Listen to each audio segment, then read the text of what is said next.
Hello everyone, good morning. तर बघा, सकाळचे वाजले आहेत 5:45. तर आता मी उठलेली आहे आणि मी बाहेर येऊन बघत आहे तर हे असं मोसम दिसत आहे.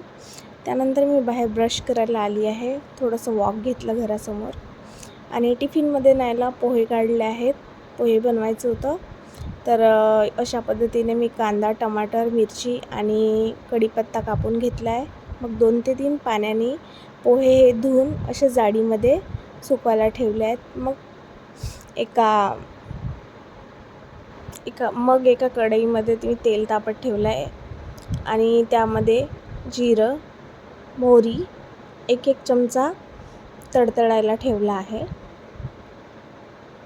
त्यानंतर जिरा मोहरी तडतडल्यानंतर कांदे, मिरच्या आणि कढीपत्ता मी सोबतच टाकलं आणि ते चांगलं होऊ दिलं तेलामध्ये.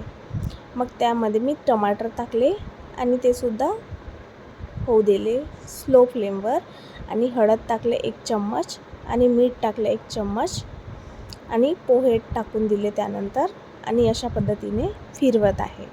तर बघा, आपले पोहे मोकळे मोकळे छान झाले आहेत. मग मी चहा आणि नाश्ता करत आहे इथे.